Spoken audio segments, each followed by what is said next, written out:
வெற்றியாளனாக திகழ்வதற்கு நீ தலைவனாயிருக்க வேண்டும். உன்னை நீ வழிநடத்தும் தலைவனாயிரு. வணக்கம் நண்பர்களே, welcome back to epic life. நான் உங்கள் வெற்றி கூட்டாளி. The law of success in 16 lesson அப்படிங்கிற புத்தகத்தை நம்ம தொடர்ச்சியாக ஒவ்வொரு பகுதிகளை நம்ம பார்த்துக்கிட்டு இருக்கிறோம். இது 5வது பாகம், லெசன் 5, இனிஷியேட்டிவ் அண்ட் லீடர்ஷிப். நீங்கள் வெற்றி அடைகிறதுக்கு மிகவும் அடிப்படையாக தேவைப்படுற பண்புகளில் முக்கியமானது லீடர்ஷிப், தலைமைத்துவம். நீங்கள் ஒரு பெரிய கூட்டத்தை வழி நடத்தணும் அப்படின்லாம் அவசியம் இல்லைங்க. உங்களை நீங்கள் வழி நடத்தணும். உங்களுடைய வாழ்க்கையை நீங்கள் டிசிப்ளினாக வழி நடத்தணும். நீங்கள் எங்கே போகணும், என்ன பண்ணணும், என்னென்ன முடிவுகளை எடுக்கணும் அப்படிங்கிற அந்த விஷயங்களை தலைமைத்துவம் அப்படிங்கிற அந்த சிறந்த ஒரு பண்போடு நீங்கள் உங்களுடைய வாழ்க்கையை நீங்கள் வழி நடத்தணும். அப்படி வழி நடத்தும் போது நீங்கள் நினைக்கிற அந்த இலக்குகளுக்கு போய் சேர முடியும். 6 qualities for achieving லீடர்ஷிப். இப்போது இந்த தலைமை பண்பு அப்படின்னு சொல்கிறோம் இல்லைங்களா, இதை வளர்த்துக்கிறதுக்கு நீங்கள் பின்பற்ற வேண்டிய அல்லது உங்களுக்கு இருக்க வேண்டிய 6 முக்கியமான அம்சங்கள் என்ன அப்படிங்கிறத பார்க்கலாம். முதலாவது செல்ஃப் கான்ஃபிடென்ஸ், தன்னம்பிக்கை. முதல்ல உங்களை நீங்கள் நம்பினா தான் உங்களை சுற்றி இருக்கிற எல்லாரும் உங்களை நம்புவாங்க. ஏன்னா நம்முடைய பிரதிபலிப்பு தான் நம்ம சுற்றி இருக்கக்கூடிய மற்ற நபர்கள்.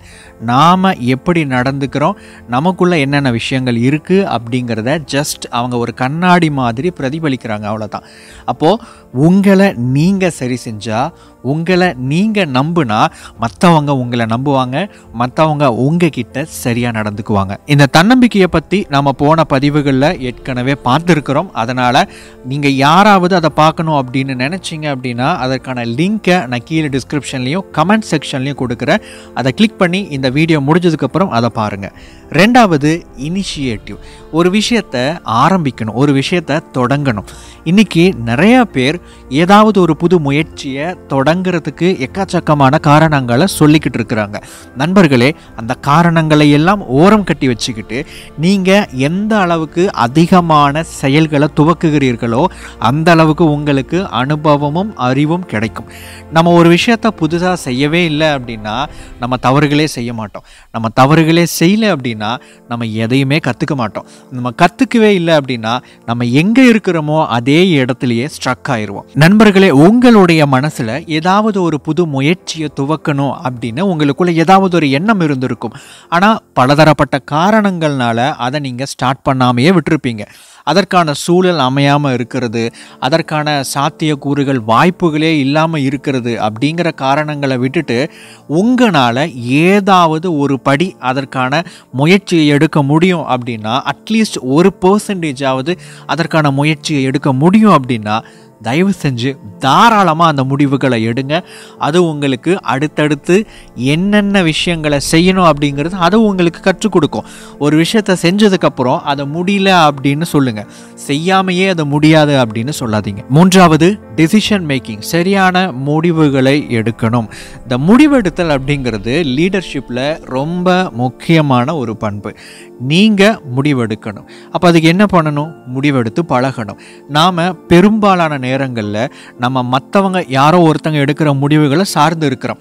ஏன்னா நம்ம ரிஸ்க் எடுக்க வேண்டியதில்லை. பாருங்கள், யாராவது ஒருத்தங்க அதுக்காக யோசிப்பாங்க, யாராவது அதுக்கு பொறுப்பெடுத்துக்குவாங்க, அல்லது ஏதாவது ஒரு தவறு நேர்ந்துட்டா இவங்க சொன்னதுனால தான் இந்த மாதிரி நடந்துச்சு அப்படின்னு மற்றவங்களை ஈஸியாக கை காமிச்சிட முடியும் அப்படிங்கிற இந்த மாதிரியான நொண்டி சாக்குகளை காரணம் காட்டி நாம் முடிவுகளை எடுக்காமையே பல நேரத்தில் வாழ்ந்து கொண்டு இருக்கிறோம். நண்பர்களை, இதை மாற்றிவிட்டு நீங்கள் உங்களுடைய வாழ்க்கையில் முடிவெடுத்து பழகுங்க. சின்ன சின்ன முடிவுகளை எடுங்க.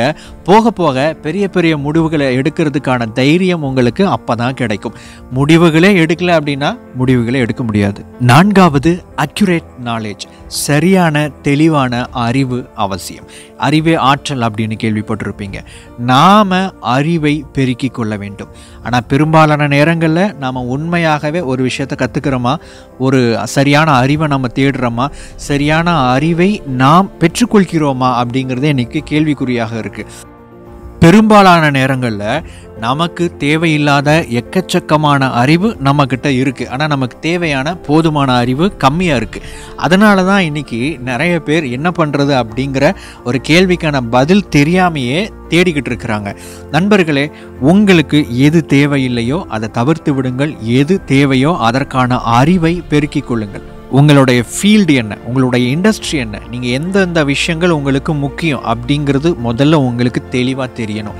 ரெண்டாவது, அது சார்ந்த அறிவை நீங்கள் பெருக்கிக் கொண்டே போகணும். அதை எப்படி பண்ணுறது? ரொம்ப ஈஸியான விஷயம். அது சார்ந்த காணொளிகள், அது சார்ந்த புத்தகங்கள், அது சார்ந்த மேகசின்ஸ், அது சார்ந்த டிஸ்கஷன்ஸ், அது சார்ந்த நண்பர்கள், இந்த மாதிரி நீங்கள் அமைச்சுக்கிட்டிங்கனாவே போதும். உங்களுக்கு தேவையான அறிவு உங்களை தேடி வரும். அதோடு ஒரு விஷயத்தை எப்படி கற்றுக்கணும் அப்படிங்கிறதும் இங்கே முக்கியம். ஆல்ரெடி இதை பற்றி ஒரு வீடியோ போட்டிருக்கு. ஒரு விஷயத்தை கற்றுக்கிறது எப்படின்னு கற்றுக்கணும் அப்படின்னு சொல்லிட்டு அந்த வீடியோவை நீங்கள் பார்க்கணும் அப்படின்னு விருப்பப்பட்டீங்கன்னா அதற்கான லிங்க்கையும் கீழே டிஸ்கிரிப்ஷனில் கொடுத்துருக்குறேன். 5வது, திங்கிங், சிந்திப்பது. இதுதான் இன்றைக்கி ரொம்ப முக்கியமான ஒரு விஷயம். நிறையா பேர் சிந்திக்காததுனால தான் தனக்கு என்ன வேணும், தான் என்ன வாங்கணும், அடுத்தது நான் என்ன செய்யணும், எப்படி ஒரு முடிவை எடுக்கணும் அப்படின்னு சொல்லிட்டு இந்த தலைமைத்துவத்துக்கு தேவைப்படுற எக்கச்சக்கமான விஷயங்கள் இல்லாமல் போகிறதுக்கான அடிப்படை காரணம் என்னன்னு கேட்டிங்கன்னா இந்த சிந்தனைங்கிற ஒரு விஷயம் இல்லாமல் இருப்பது. நண்பர்களே, இந்த சிந்திக்கும் தன்மையை நீங்கள் வளர்த்துக்கணும் அப்படின்னு நினச்சிங்கன்னா முதல்ல எப்படி மனிதர்கள் சிந்திக்கிறாங்க அப்படிங்கிற ஒரு பேட்டர்ன் உங்களுக்கு தெரியணும்.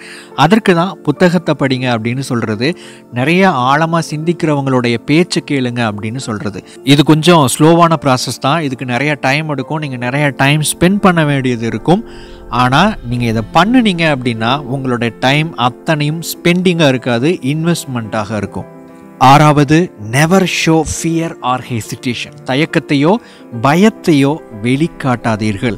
காரணம் என்ன அப்படின்னா, நாம் தலைமைத்துவத்தோடு இருக்கும்போது நாம் பயப்படுறோம், நாம் ஒரு தயக்கம் காட்டுறோம் அப்படிங்கிறத மற்றவங்களோ அல்லது நீங்கள் தயக்கம் காட்டுறீங்க, நீங்கள் பயப்படுறீங்க அப்படிங்கிறத நீங்களே உணரும்போது உங்கள் மேலே இருக்கக்கூடிய உங்களுடைய நம்பிக்கை, அதாவது தன்னம்பிக்கை அப்படிங்கிறது சரிய தொடங்கும், குறைய தொடங்கும்.